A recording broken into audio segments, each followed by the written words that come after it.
Célula Mater e Blumed Saúde.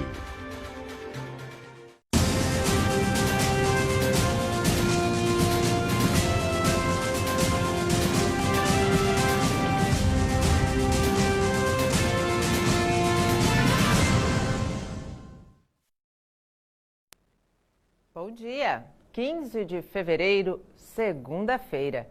Está no ar mais uma edição do Bom Dia Cidades. Por causa da pandemia da Covid-19, muitas ONGs deixaram de oferecer cursos de graça. Com a ONG Frutos do Amanhã de São Vicente, não foi diferente. Mas mesmo sem os atendimentos presenciais, os projetos sociais continuaram para ajudar famílias carentes do município. Estamos na ONG Frutos do Amanhã, na Vila Matias, em São Vicente. Quem me apresenta a sede é a Heloísa, fundadora e presidente.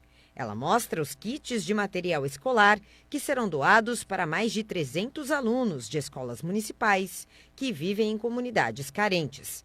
No local também tem verduras, frutas e mantimentos.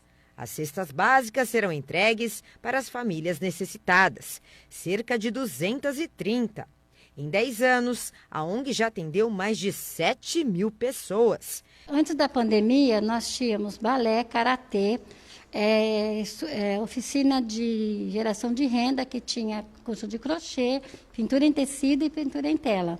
Tínhamos o ritmo, que atendia as senhoras, né?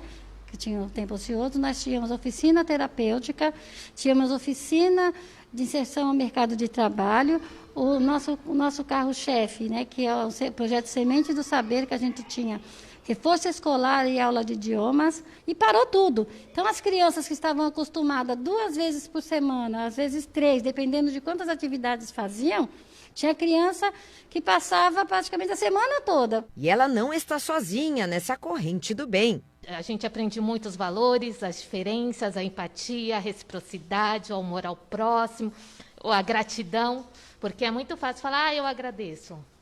Mas tem que saber agradecer, o porquê daquele agradecimento. E isso a gente aprende muito aqui. Um pouquinho que a gente tem que agradecer, porque tem pessoas que não têm nem esse pouquinho. E é isso que a gente tem tentado buscar com a Dona Elô, um pouquinho para cada um.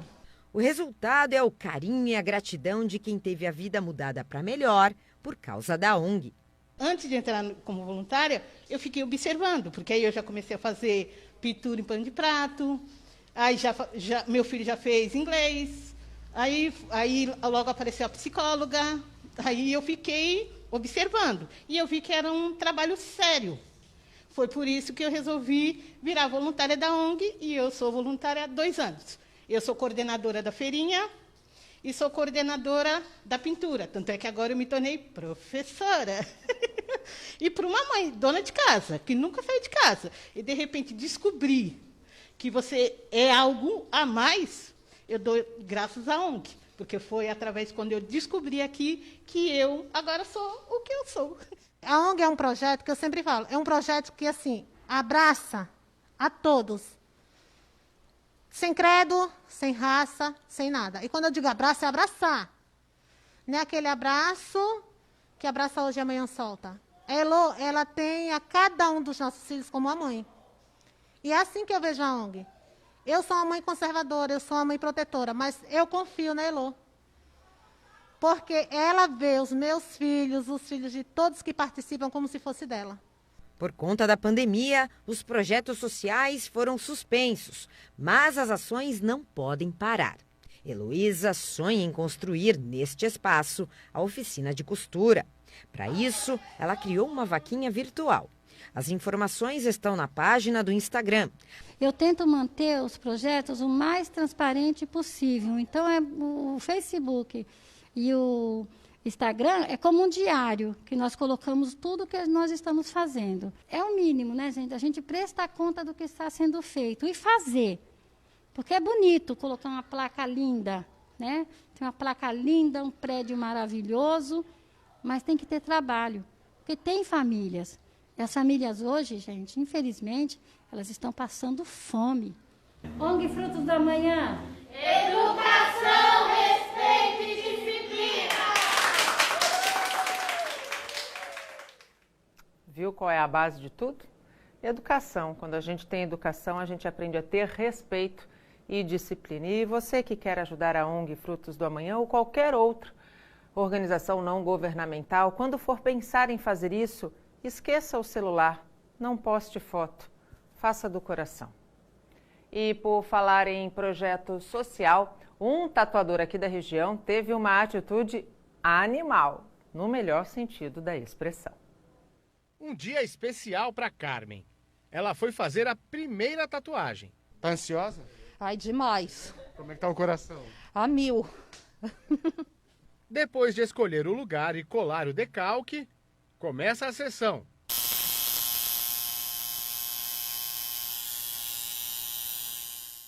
Linha por linha tomam forma um gato, um cachorro e uma planta. As paixões dela. O desenho é do Fabrício, tatuador. Ele criou várias figuras, todas inspiradas em pets. Traços simples, que expressam muito sentimento. A tatu custa R$ 150. 90% do valor vai ser doado a uma ONG dedicada a cuidar de animais. Há uns dias atrás eu vi uma postagem que a ONG fez dizendo que não poderia mais atender nenhum animal de rua, que eles que haviam esgotado os recursos dele, financeiro, para que pudesse fazer o atendimento desses animais. E eu vejo isso como um trabalho super importante que eles fazem. E eu me senti impotente frente a esse desafio que eles estavam enfrentando e também não dispunha de recurso financeiro para poder ajudá-los. Então decidi que eu só poderia ajudar com o meu trabalho. O pessoal da ONG Viva Bichos agradece a ajuda. Partiu dele e, além de ele ser uma pessoa muito especial, né? Porque ele também já fez uma campanha quando teve as queimadas do Pantanal, ele fez uma campanha também semelhante a essa e destinou algumas ONGs que estavam cuidando daqueles animais, né? A tatu ficou pronta em pouco mais de meia hora. A Carmen adorou o resultado, ainda mais porque pôde também ajudar. Até emocionante, porque eu cheguei aqui pensando que fosse chorar tudo de dor, mas foi uma dor suportável, mas o mais importante foi que eu escolhi uma tatu que tem tudo a ver com o que eu gosto, meio ambiente, pet, e ajudando a ONG. Agora as informações atualizadas do sistema de travessia de balsas.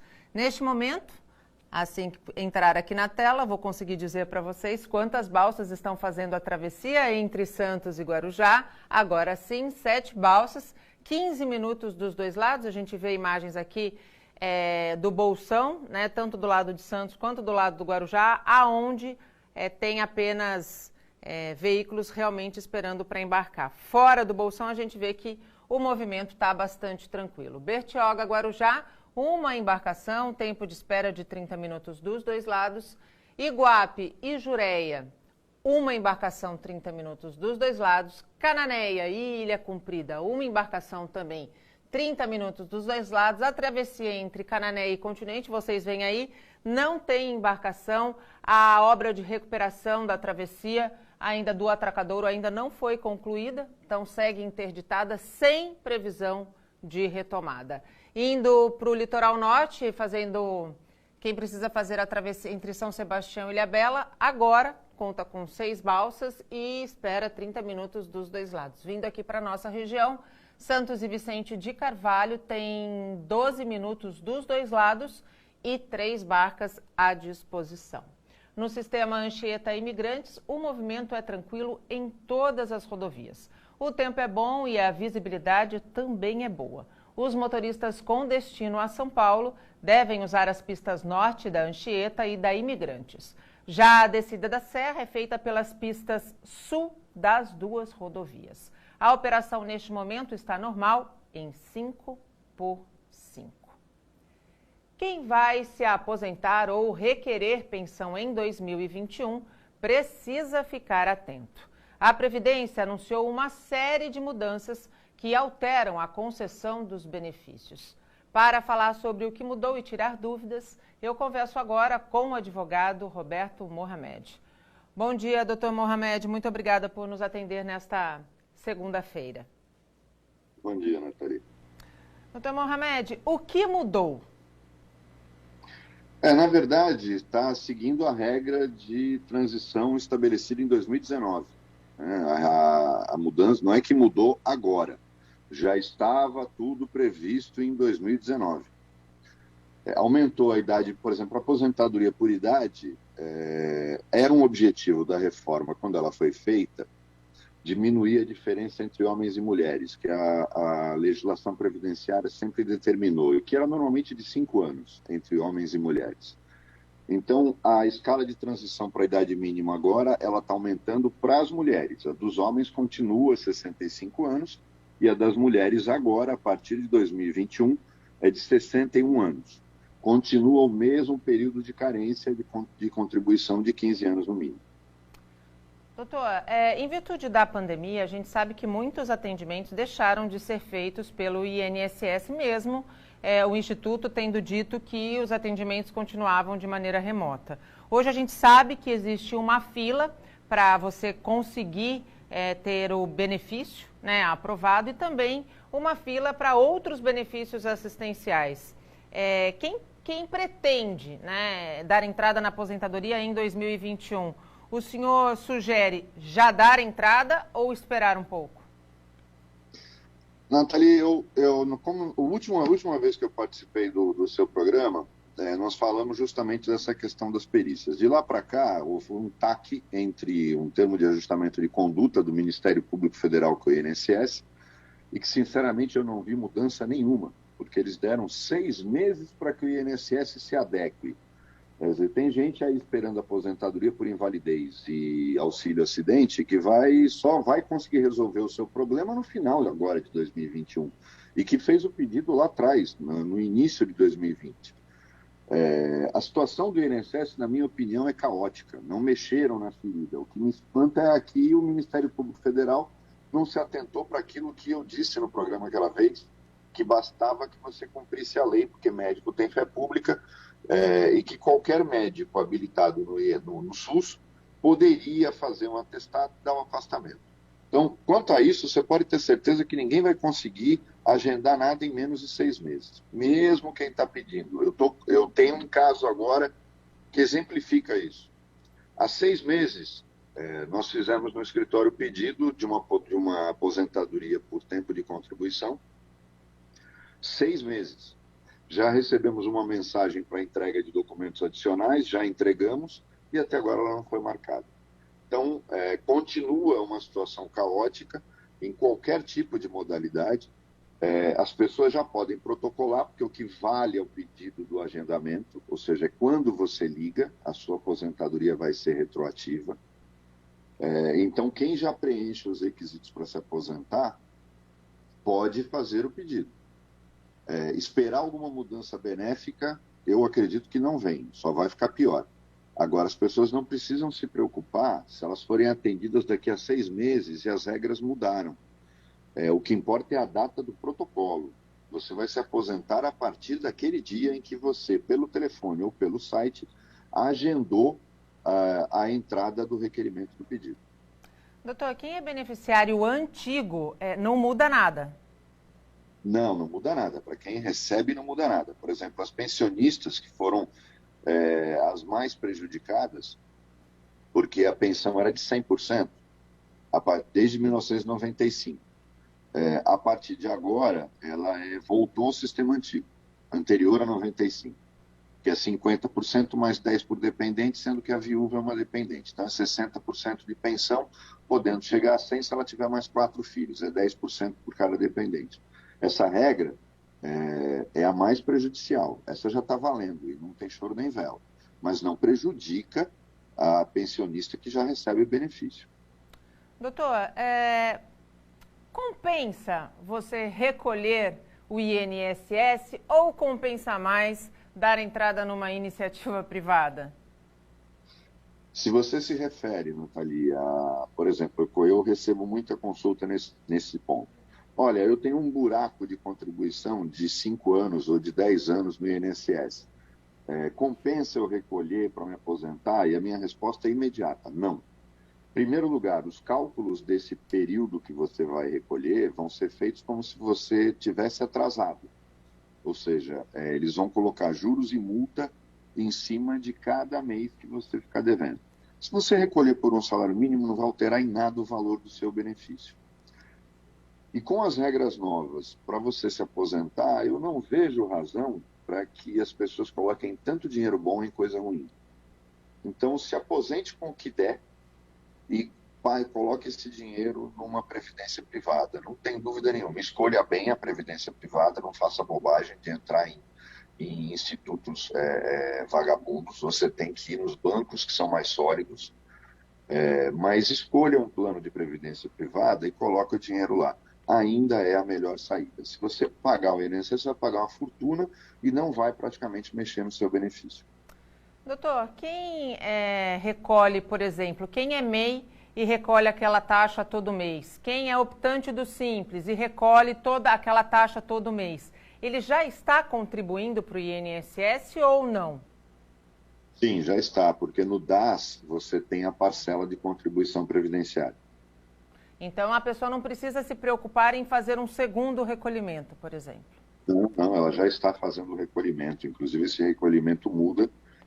Na MEI é individual, mas, por exemplo, se ela tem uma microempresa em sociedade, os 2 sócios já estão pagando o INSS. Doutor, pode haver mais mudanças dentre essas regras que, como o senhor bem colocou, foram definidas lá atrás, aprovadas lá atrás e passam a valer a partir de agora? É possível que haja mais mudança? Sim, eu tenho certeza que ainda vem mais mudanças por aí. Eu acho que agora, Nathalie, não é tanto no setor privado. O setor privado já deu a cota de sacrifício que ia dar. Eu acho que agora vão vir mais mudanças no setor público. É o grande, que eu acho que é o grande nó da questão financeira da Previdência. Mas as novas regras que eu imagino que o Guedes vai querer fazer ao longo deste ano, alegando que a economia ficou em frangalhos por causa da pandemia, vai ser de mexer principalmente no setor público. No setor privado eu não acredito em mais mudanças, porque pior do que está não fica. E o senhor acredita que consiga mexer no setor público? Porque o que a gente observa é, como o que o senhor bem colocou, né? No setor privado já se chegou-se a um limite, né? E o grande problema nunca foi no setor privado, o grande problema sempre foi no setor público. O senhor acredita que isso vai de fato acontecer? Eu acho que prejudica novamente vamos colocar o setor público, dividir em 2, né? O funcionalismo público como um todo e a elite. A elite são os militares, a magistratura, o Ministério Público. Esses eu não acredito que vai mexer em alguma coisa.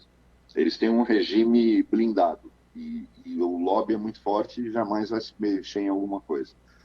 E são os que custam mais caro. Eu acho que vai afetar aquele funcionário público do balcão de uma repartição pública federal que já perdeu muita coisa e que vai perder mais ainda. Eu acho que nesses aí dá para provar alguma coisa.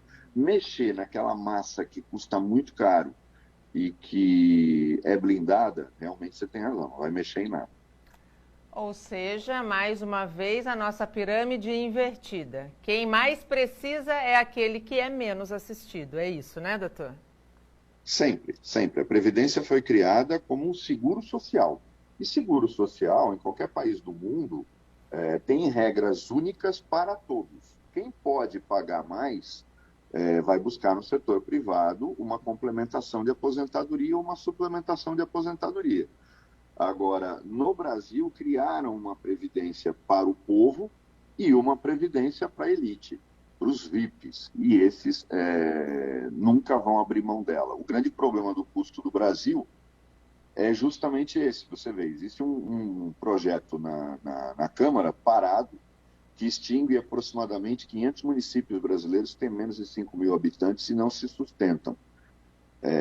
Eu duvido que esse projeto vá passar. A economia que se faria com os cargos de prefeitos e vereadores de cidades que não chegam a arrecadar 10% do que gastam, daria para pagar o auxílio emergencial por mais 2021 inteiro. Só que esse projeto eu tenho certeza e aposto com você que nunca vai ser sequer pautado. Essa é a diferença entre países sérios e países que oferecem e seguem oferecendo a política do pão e do circo para os seus cidadãos. Muito obrigada, viu, doutor Mohamed? Boa semana. Obrigado para você também. No próximo bloco, em menos de 3 meses, 20 pessoas morreram afogadas na região. E os destaques da hora do Santa Portal. Eu volto já.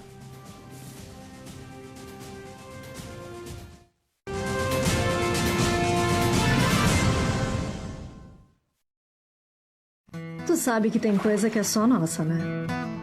Médio e pão de cará, foto no leão de pedra e jogar tamborel na praia. A gente sabe o que é bom. E se o assunto é saúde, a gente também quer o melhor no atendimento e no preço. Clumed, os mais modernos hospitais no melhor plano de saúde. Caderno Regional, segunda a sexta, 7h30 da noite, na Santa Cecília TV.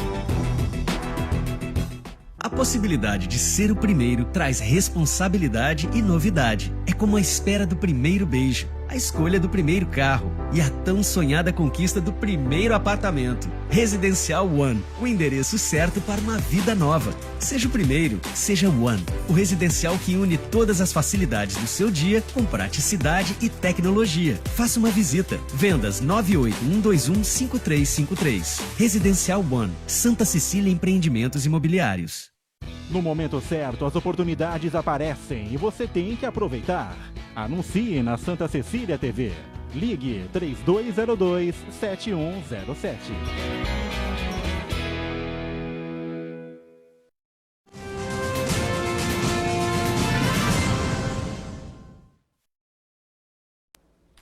Futebol. Depois de 5 rodadas sem vencer no Brasileirão, o Santos rebaixou o Curitiba para a Série B na Vila Belmiro.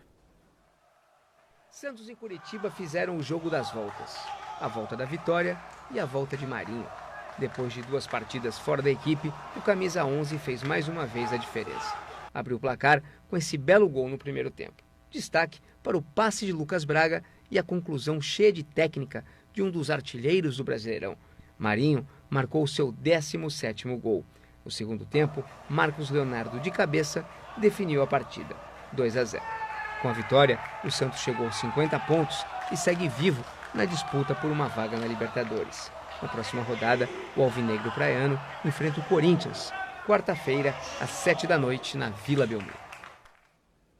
Economia. Apesar da crise causada pela Covid-19, o mercado pet segue, muito, mas muito bem no Brasil. Quem trabalha no segmento na região inova em produtos e projeta expansão em 2021. Aqui você encontra todo tipo de petisco para o seu pet, inclusive bolo de aniversário. E para deixar o melhor amigo elegante, opções não faltam. Tem até moda praia. A loja é multisserviços.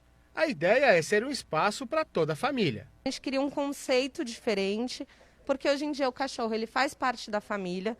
No caso, eu tenho 3 que são tratados como bebezinhos, né?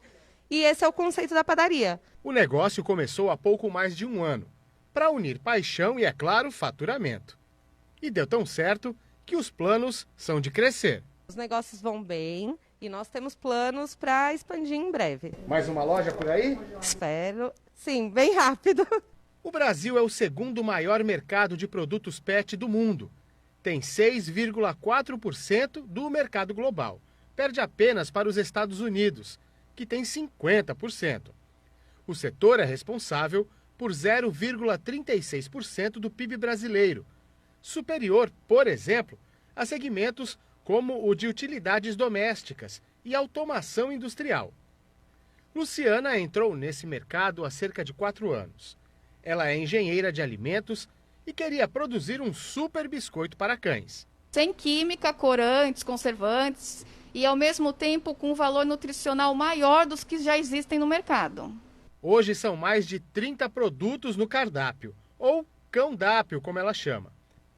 E aqui também tem bolo de aniversário para o melhor amigo. O pessoal quer celebrar o aniversário do pet, aquele pet que faz festa para ele todo dia em casa. Por que não fazer uma vez por ano um aniversário, né? Uma comemoração. Tem bastante procura, sim. A Raquel é cliente e mãe do Jim, um bulldog francês, e do Dimple, um golden retriever. Claro que já teve festa de aniversário com bolinho especial. Ela sabe o quanto é importante os animais se alimentarem de forma saudável. Eles comem alimentação natural, não comem ração, então não seria no petisco que eu ia errar, né? A Luciana diz que os negócios vão bem e ela também pensa em expandir. O pessoal procura por franquia. A gente está recebendo essas mensagens pedindo franquia. Depois dessa história toda, fica, é claro, uma pergunta. Será que a comida que os pets comem, os humanos também podem comer? Perguntar aqui para a Luciana. E aí, é possível, Luciana? Pode sim. E como é que é o sabor? Eu vou te dar pimental de batata doce com coco. Um biscoito? Isso. Então vamos lá, vamos experimentar esse biscoitinho aqui. Eu vou tirar a máscara para provar, é claro. Olha, a aparência é bem bonita, parece um biscoito comum, vamos provar. Bem crocante. Olha, posso ser sincero? Não é ruim, mas eu acho que o cachorro vai gostar mais, tá? Vende bem? Vende bem, eles adoram. Confirmando que pra ele é bom. Acho que eu preciso dar uma passadinha nessas 2 lojas para comprar uns agrados para os meus 3 filhos de 4 patas. E na contramão do mercado de trabalho, o setor de tecnologia da informação contratou muito no ano passado.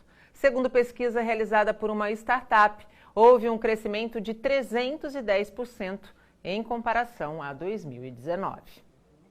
Marcos e Marcelo são especialistas em tecnologia da informação. Foram contratados durante a pandemia. Tive a sorte de ter um reconhecimento na empresa e apareceu uma nova oportunidade numa área totalmente distinta do que eu fazia naquele momento. E eu agarrei essa oportunidade com todas as mãos possíveis para isso. E estou aqui, já fazem mais de 6 meses. Para mim está sendo fantástico, né? Retornei para minha cidade, isso é muito favorável, estou tendo condição de vida, né? E também 23 anos, literalmente, em São Paulo. Passei por vários mercados e agora eu consegui me restabelecer em Santos, justamente por esse crescimento das áreas de TI, né? Remotamente, prestam assistência a 350 clientes. A função é análise e mapeamento de processos, né? É enxergar tudo que está tramitando dentro da empresa e, obviamente, nos nossos clientes.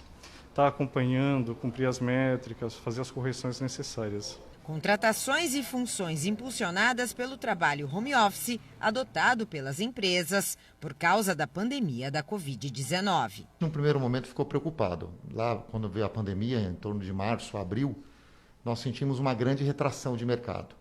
Essa retração nos deixou preocupados, fizemos de fato um realinhamento da empresa, nos preparando para essa retração. Porém, de agosto para setembro, houve uma recuperação espantosa do mercado, demandada principalmente pelas adequações necessárias que as empresas precisaram fazer para o mercado de home office. E aí nós vimos uma reversão dessa curva que gerou a necessidade de reestruturação, contratação, reposicionamento para atender essa nova demanda de mercado. Segundo uma pesquisa realizada por uma startup paulistana, o número de vagas de trabalho no mercado de tecnologia cresceu 310% no comparativo 2020-2019. E o mercado para esses profissionais continua promissor. Isso porque a pesquisa da IDC levantou que 42% das empresas brasileiras pretendem aumentar o orçamento em tecnologia em 2021. O medo do home office acabou, as empresas viram que a produtividade, em muitos casos, aumentou no home office, as pessoas já estão estruturando as suas casas para estarem adequadas ao modelo do home office. Então, você vê até colaboradores ou empresas que a pessoa vai comprar um imóvel e já pensa no cantinho, que vai ser o cantinho corporativo. Então, eu imagino que essa demanda vai continuar crescendo, isso é algo que veio para ficar, isso não acaba com a pandemia. A gente tem uma visão bastante positiva de crescimento desse desenho, desse modelo da empresa estruturada junto com o trabalho em home office. Não é à toa que a profissão de tecnólogo da informação, de TI, é uma das mais promissoras, segundo os analistas de recursos humanos. E veja como fica o tempo nesta segunda-feira. Em Santos, o sol aparece pela manhã, mas há previsão de chuva para o fim do dia. As temperaturas vão ficar entre 23 e 30 graus. Com 80% de chance de chover, a segunda-feira no Guarujá terá pancadas de chuva à tarde e à noite. A máxima será de 30 e a mínima de 23. Em Cubatão, nada de chuva durante o período da manhã, mas depois o cenário muda. As temperaturas oscilam entre 27 e 34 graus. Pancadas de chuva também vão ocorrer em São Vicente a partir da tarde. Mínima de 27, máxima de 35. Praia Grande terá temperaturas entre 24 e 32 graus. A previsão é de pancadas de chuva no decorrer do dia. Assim como a maioria das cidades da região da Baixada Santista, em Mongaguá o dia amanhece ensolarado, mas chove nos demais períodos. A mínima será de 23 e a máxima de 30 graus. Em menos de 3 meses, 20 pessoas morreram afogadas nas praias da região. A reportagem a seguir de Fabiano Roma e Josivan Lima dá recomendações importantes para que a ida à praia não termine em tragédia. A praia é para muitos um local de lazer, de curtir a natureza, mas pode se tornar um lugar de pesadelo se a pessoa não souber aproveitar. Foi o que aconteceu com o Rony e os amigos dele. Se afogaram. Foi na praia de Bertioga. O mar estava puxando muito, né? Meus amigos estavam à frente. Quando eu percebi, eu já estava lá no meio. O mar puxou a gente, sabe? Foi bem difícil mesmo voltar. E em determinado momento eu tive que fazer uma escolha por estar mais perto da praia do que meus amigos. Era entre chamar ajuda ou tentar salvá-los por mim mesmo. Como nunca tinha feito isso, eu acabei deixando essa ideia meio de lado, porque eu provavelmente iria me afogar junto. De 1º de dezembro de 2020 até o dia 11 de fevereiro deste ano, o GBMAR, Grupamento de Bombeiros Marítimo, registrou 1.423 salvamentos. 20 pessoas morreram. Na Baixada, a cidade que mais teve casos de afogamentos foi o Guarujá. Foram 210. O tenente Eduardo Campanhola avalia que os números são preocupantes. Ele acredita que muitas pessoas deixam de dar atenção às regras de segurança.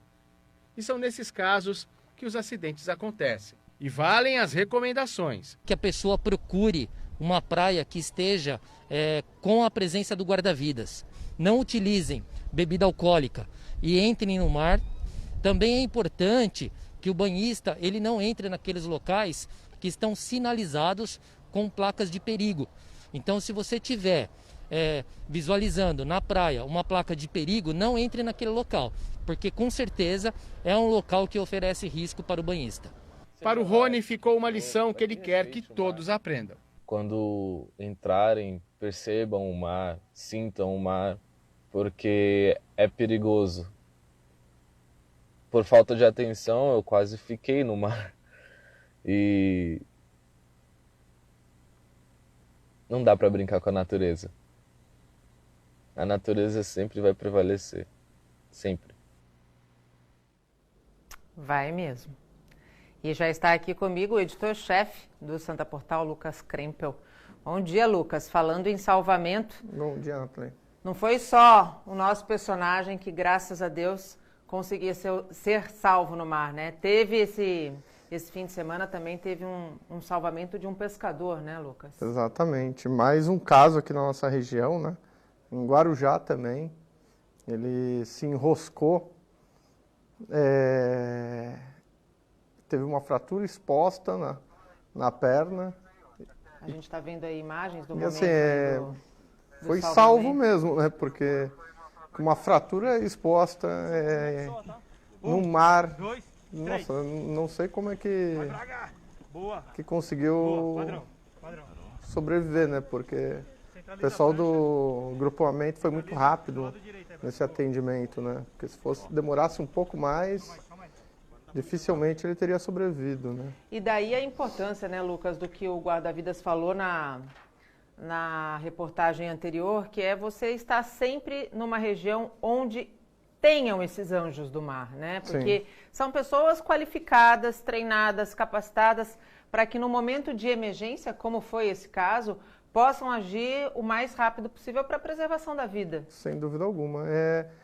Inclusive, eu tenho até uma experiência própria de salvar uma pessoa no emissário, que a pessoa estava alcoolizada, mergulhou e quando eu vi que estava se afogando, nadei um monte até a pessoa para salvar, consegui colocar a pessoa em cima da prancha que estava ali, joguei de volta para o mar e eu que quase fiquei, né? E você que quase foi, né? Porque aí travou minhas pernas, que eu não tinha feito alongamento nenhum.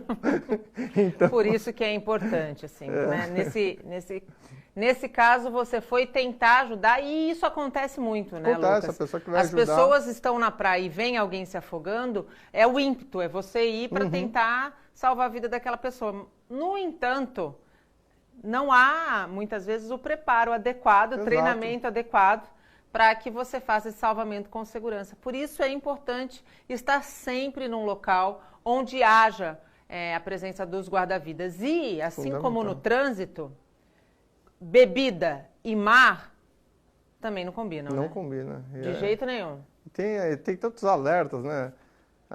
Que a gente fala da água acima do umbigo, sinal de perigo, né? Tantas coisas básicas para a gente aqui, mas que muita gente, quando vem para o litoral, parece que não liga para isso, esquece disso e corre o risco desnecessário no mar, né? Corre o risco desnecessário. Como disse também o nosso personagem, a natureza sempre vai vencer, até porque a força da natureza costuma ser, geralmente, muito mais forte do que a força do ser humano, né, Sem dúvida. Falando em força da natureza, Peruíbe foi reconhecida, né, um estado de atenção, foi estado de atenção?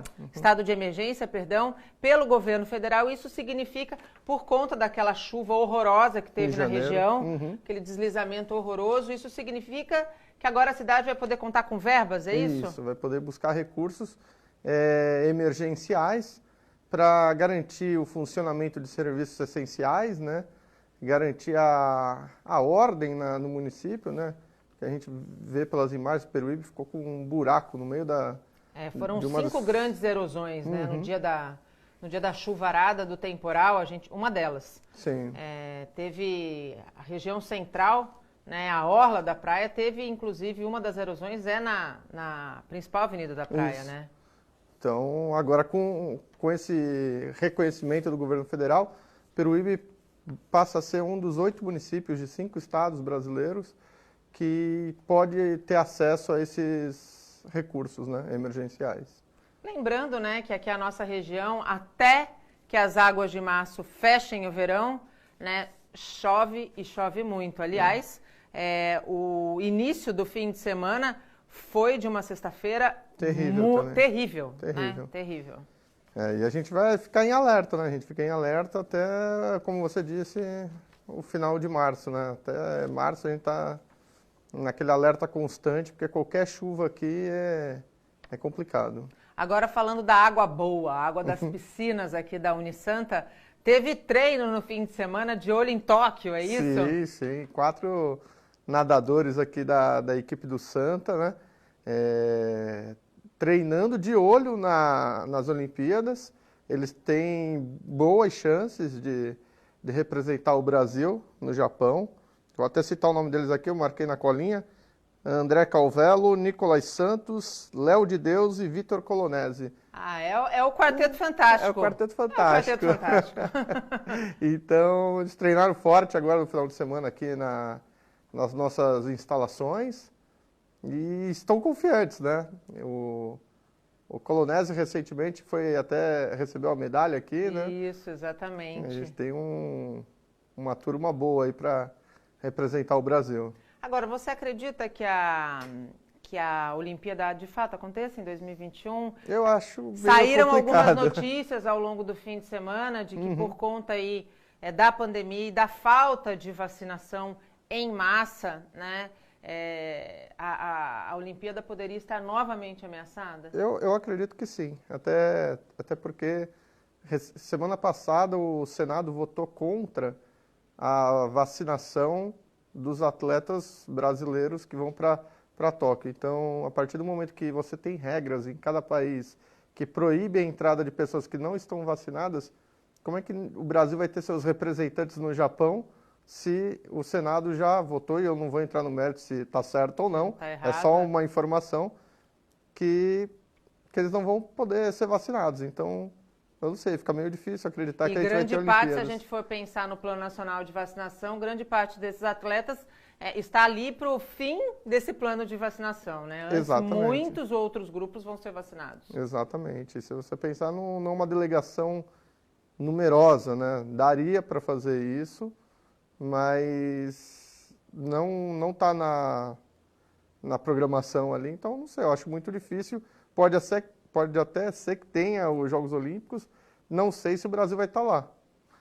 Acho difícil. Seria uma pena a gente não poder participar da maior competição esportiva do mundo, né? Porque a delegação não pode ser vacinada. E aí aquilo que você falou, né? Informação, a gente aqui não vai ficar entrando no mérito, mas a gente tem visto uma série de equívocos relacionados à vacinação, a esse calendário nacional de vacinação.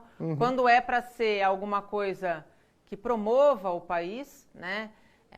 A gente vê algumas situações e algumas decisões questionáveis, né, Lucas? Sem dúvida alguma. A gente, semana passada mesmo, vimos vários casos aí, né? Que todo mundo se perguntou, mas por que essas pessoas também fazem parte, né? E a gente até entra na questão do jornalista, exatamente. Né? Que tá eu continuo aqui fazendo a campanha #vacina para jornalista, entendeu? O jornalista está o tempo todo na linha de frente ali, levando informação para as pessoas. Semana passada a gente estava falando do Fabiano, né? O Fabiano estava lá, onde estava rolando a vacinação, às vezes está dentro de hospital. Exatamente. Né? E mesmo assim as pessoas não reconhecem que o jornalista tem que ser vacinado, né? Principalmente o que está ali na rua, né? O tempo todo em contato com o vírus para trazer as informações para o público, né? Lembrando que desde o começo da pandemia, há quase um ano, são os veículos de comunicação, né? Os mais procurados pela população em busca de informação. É a prova maior, né, de que o jornalista está na linha de frente, sem dúvida nenhuma. Mais algum destaque? Sim, a gente estava falando de esportes, final de semana a gente não teve uma notícia muito boa também, que foi o Patrick Teixeira, né? Sim. Boxeador catarinense, mas que treina em Guarujá. Ele foi defender o cinturão dele na Califórnia contra o Brian Castanho, argentino, e perdeu na decisão unânime, perdeu o cinturão. Então, infelizmente, eu trago essa notícia aí para o esporte aqui da região também.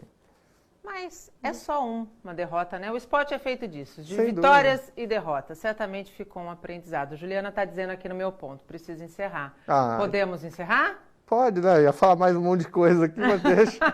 Faz o seguinte, gente, esse monte de coisa que ele ia falar, dá www.santaportal.com.br que você encontra as notícias todinhas lá, fresquinhas. Obrigada, Lucas. Imagina, até amanhã. Obrigado, Nathalie. No próximo bloco, movimento nas praias da região em plena pandemia do carnaval. E a tendência dos motorhomes. Não saia daí. Vai ter uma televisão de LED ali e vai ficar com esse pé direito bem alto. A gente se estica lá, fica bem... completa. Completa, né? Acabei de instalar a claraboia. Ali vai o ar-condicionado também que eu já comprei. Já tá no outro carro ali. E aí vai ficando completo, né?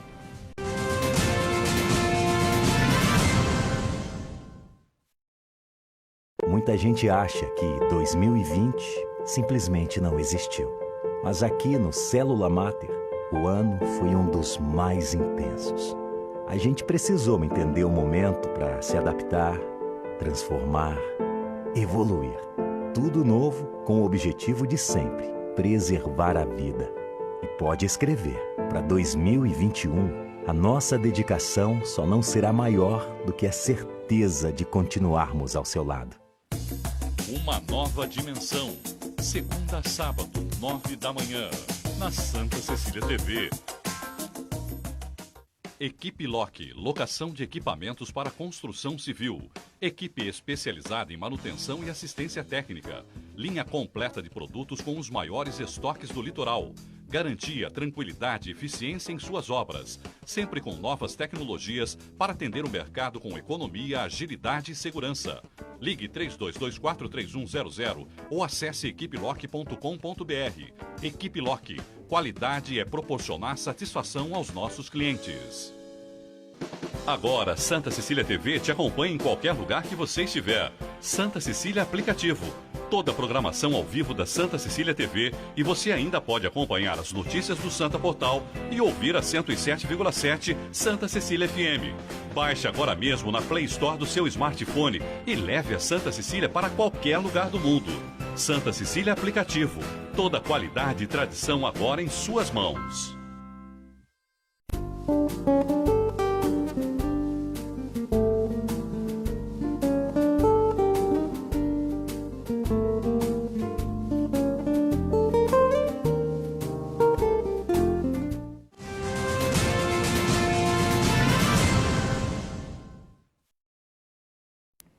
Estamos de volta, agora são 8 horas e 46 minutos e mantendo uma tradição aqui no Bom Dia Cidades, nas edições de segunda-feira, nossas equipes percorreram as praias da região no fim de semana para poder mostrar para você se os protocolos do coronavírus estão sendo cumpridos.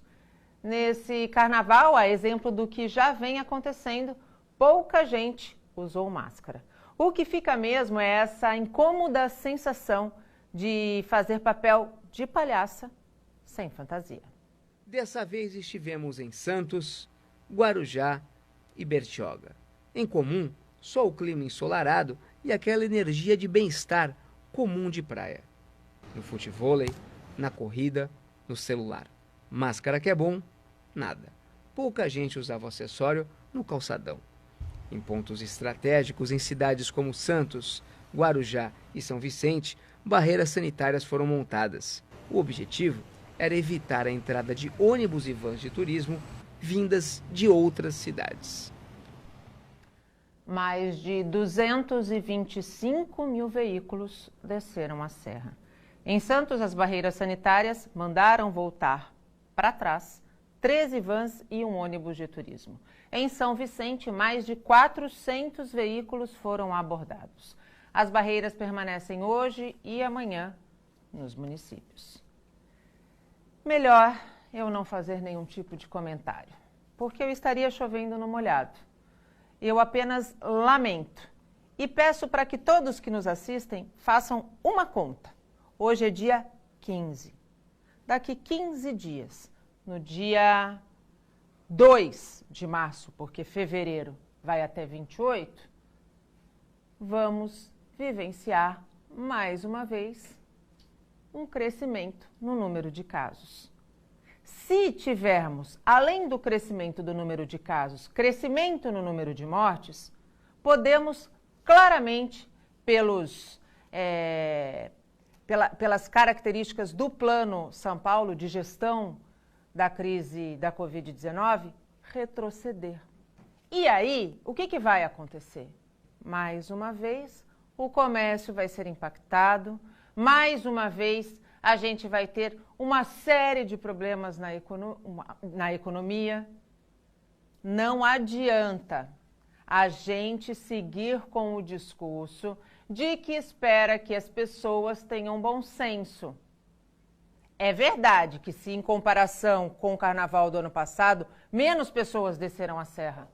Mas imaginar que mais de 225 mil veículos desceram a serra com destino às praias do litoral num ano de pandemia, é a prova cabal de que tem muita gente que não entendeu a dimensão desse problema. O poder público precisa agir com um pouquinho mais de rigor, porque senão quem vai continuar sofrendo é quem mais precisa. Aquele que precisa trabalhar, aquele que precisa pagar suas contas e aquele que movimenta a economia. Há poucos dias começou o cadastro de moradores da cidade de Serrana, no interior de São Paulo, para o começo da vacinação em massa contra a Covid-19. O estudo foi desenvolvido pelo Instituto Butantan e o objetivo é analisar a efetividade da vacinação em toda a população maior de 18 anos. Para saber um pouco mais sobre a pesquisa, eu converso agora por videoconferência com a diretora do Butantan, Cíntia Lucci. Doutora Cíntia, muito obrigada por nos atender nesta manhã de segunda-feira. Bom dia. Bom dia, Nathalie. Eu que agradeço o convite. É um prazer poder conversar com vocês sobre esse assunto tão complexo e tão difícil nesse momento para todos nós. Sem dúvida nenhuma. E se torna um pouquinho mais difícil quando a gente vê o egoísmo, né, do próximo, do outro, ainda tão exacerbado na nossa sociedade, né, doutora Cíntia? Não, sem dúvida. A gente está deixando as pessoas mais velhas para trás. Quando a gente fala de um vírus que acomete a parte de óbitos e de internação, 70% são de pessoas acima de 60 anos. A gente está escolhendo deixar essas pessoas para trás. Por puro egoísmo, por pura falta de amor ao próximo. Doutora Cíntia, vamos falar um pouquinho desse projeto de vacinação em massa? Por que a cidade de Serrana foi escolhida e qual é o propósito desse projeto? Então, Nathalie, a gente vem acompanhando essa cidade de Serrana desde o meio do ano passado. Os índices de incidência eram muito altos. Isso chamou a nossa atenção quando a gente fez as testagens em populações vulneráveis, incluindo comunidades, asilos, etc. Em Serrana, a gente soube que se iniciou num asilo e se alastrou muito rapidamente. Serrana tem uma característica interessante, que é uma cidade dormitório, então isso pode ter ajudado também. Por que a gente escolheu essa cidade, além da questão do vírus em si estar circulando com muita força? Lá tem um hospital universitário e a gente precisa de um apoio para fazer esse tipo de estudo. Então, a gente fez uma enquete soroepidemiológica o ano passado, ou seja, a gente fez aquela testagem de PCR, de tirar o sangue do dedo também, e a gente vem acompanhando essa população, então, desde julho. Em setembro, a gente fez de forma mais sistemática, e a gente começou o censo em dezembro para ver realmente qual que era a população se esse estudo ele era possível de ser feito na prática, né? Quais são os próximos passos e o que o estudo pretende mostrar, doutora? Bom, esse estudo ele é um estudo único no mundo dessa natureza, que é vacinar toda uma população. Por que a gente está fazendo isso?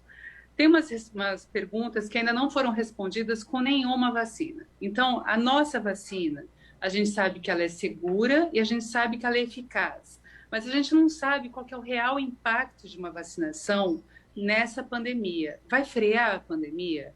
O vírus vai continuar circulando se todo mundo for vacinado? E uma pergunta que é muito importante. Se uma pessoa for vacinada e a outra não, a gente quer saber da transmissibilidade, ou seja, a gente quer saber se uma pessoa vai passar para outra com a vacina, porque esse tipo de pergunta a gente responde ao longo de uma fase 3, que normalmente dura 1 ano, 2 anos. E agora com o uso emergencial, a gente não tem essa resposta de pronto. Então, basicamente é isso. A gente quer saber se vai frear ou não a pandemia. É mais ou menos a gente descobrir na prática se a questão, por exemplo, da imunidade de rebanho, que muito se fala, será a saída que a gente tanto espera para que a gente comece a viver um novo normal. É isso? Perfeito, Nathalie. Essa é a resposta perfeita. A gente quer saber se precisa vacinar todo mundo ou não para parar esse pesadelo, né? Essa crise sanitária que a gente está vivendo e depois de 1 ano quase, a gente ainda não conseguiu resolver. Doutora Cíntia, a gente começou a vacinação e, sem dúvida nenhuma, foi o nosso grande avanço. No entanto, ainda há uma parcela pequena, embora já tenham milhões de pessoas vacinadas, o Brasil é um país de dimensões continentais. Então, assim, a gente não pode dizer que a vacinação já está num percentual alto.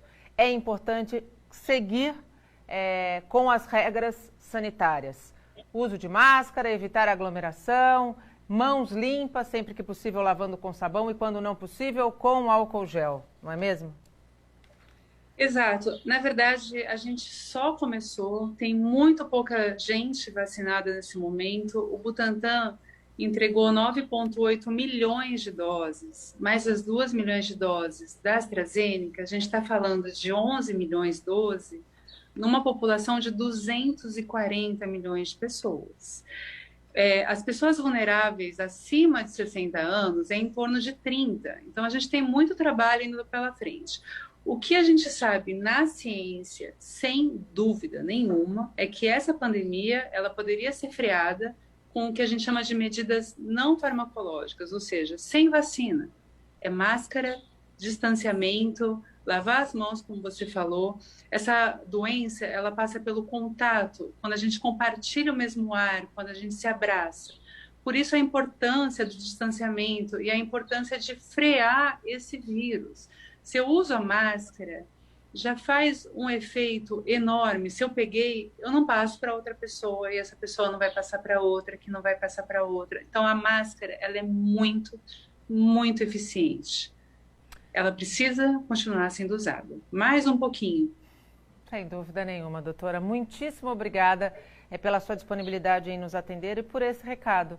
Eu acho que esse cuidado consigo e com o próximo é a maior expressão de amor que a gente pode dar dentro desse momento tão, mas tão difícil, que já poderia estar um pouco melhor, não fosse o egoísmo de uma grande parcela da população.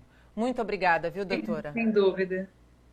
Eu que agradeço. Vamos esperar mais um pouco. O principal, que a vacinação que trouxe essa esperança, ela já está em andamento. A gente precisa só que as pessoas de risco sejam vacinadas e fiquem seguras. Então, vamos usar mais um pouquinho, fazer mais um esforço e a gente, somente coletividade, juntos, que a gente vai conseguir vencer essa doença. Muito obrigada. Boa semana. Obrigada. E com a pandemia, muita gente quis mudar radicalmente e literalmente meter o pé na estrada. Aqui na região não são poucos os adeptos do motorhome. De fora parece um furgão comum, mas por dentro é uma pequena casa. Tem cama, TV, pia. Em cima, placa de energia solar e chuveiro. O motorhome é do Fernando, que já rodou mais de 40 mil quilômetros com o veículo. Fui para Foz do Iguaçu, a gente tentou entrar no Paraguai, não deu. A Argentina também estava fechado, aí nós viemos voltando, né? Serra do Rio do Rastro, aí fomos até Porto Alegre, voltamos, ficamos em Florianópolis e fomos passeando ali pelo sul, né? Porque o sul tem bastante estrutura para motorhome, para essas coisas, né? Fernando é advogado. A paixão por viajar ele tem desde criança. Com a pandemia ficou difícil, muitas restrições. Aí, ele que já tinha a intenção de montar um motorhome, colocou tudo na prática. Fui para Foz do Iguaçu, a gente tentou entrar no Paraguai, não deu. A Argentina também estava fechado, aí nós viemos voltando, né? Serra do Rio do Rastro, aí fomos até Porto Alegre, voltamos, ficamos em Florianópolis e fomos passeando ali pelo sul, né? Porque o sul tem bastante estrutura para motorhome, para essas coisas, né? Quem também entrou na onda dos motorhomes foi a dupla Noelma e Fernanda. O jornalismo da Santa Cecília TV já contou essa história. Elas rodaram a Europa de carro, mas com os bloqueios de fronteiras por causa da pandemia, voltaram ao Brasil e começaram a montar uma casa sobre rodas. E já está quase tudo pronto. Acreditamos que mais um mês de trabalho aqui dentro do Bidu, nossa casinha vai estar pronta e preparada para cair na estrada. E assim que estiver pronta, faremos umas viagens teste pelo Brasil para ver se está tudo ok, se precisa de mais alguma adaptação para realmente, de fato, cairmos na estrada. Mas o que vai definir a data mesmo será o dia da nossa vacinação. Mas, e o Fernando? Olha só, essa vanzinha aqui do Fernando já foi vendida. Se você pensou que ele ia ficar sem viajar, se enganou. Vem comigo aqui. olha só, ele já está montando um novo projeto. Dessa vez é uma van muito maior. E o trabalho está indo de vento em popa aí, olha. Tem até projeto pronto. Aqui vai ser o banheiro, né, que vai ter a privada, vai ser uma ducha com aquecedor a gás. Aí ali vai ser uma cama que você abre, ela vai ser cama de casal de 1,90 m por 1,40 m. Aqui vai ser uma série de armários que vai até o fundo ali, com um chuveiro, uma pia, um fogão de 2 bocas cooktop, um forninho e uma geladeira que eu já comprei, já está aí, a geladeirinha de 80 litros, que é tudo 12 volts, né? E aí vai ter uma televisão de LED ali e vai ficar com esse pé direito bem alto. A gente se estica lá, fica uma bem... completa. Completa, né? Acabei de instalar a clarabóia, ali vai o ar-condicionado também que eu já comprei, já está no outro carro ali. E aí vai ficando completo, né? Fernando, e por onde você vai rodar com esse motorhome aí? Sem destino? É, sem destino. A primeira ideia é quando abrir a fronteira e ir lá pro Ushuaia, que é o meu sonho, que eu queria ter ido com outro pequeno, mas tudo fechado não deu. Mas com esse aqui eu vou para ficar um mês, né? Tirar umas férias de um mês e ficar bastante tempo, né, curtindo. É pegar a estrada e ser feliz. O Bom Dia Cidades desta segunda-feira fica por aqui. Às 7h30 da noite tem o resumo das notícias do dia no Caderno Regional. E ao longo de todo o dia você, claro, fica bem informado com as principais notícias da nossa região, do Brasil e do mundo, no Santa Portal. Tchau!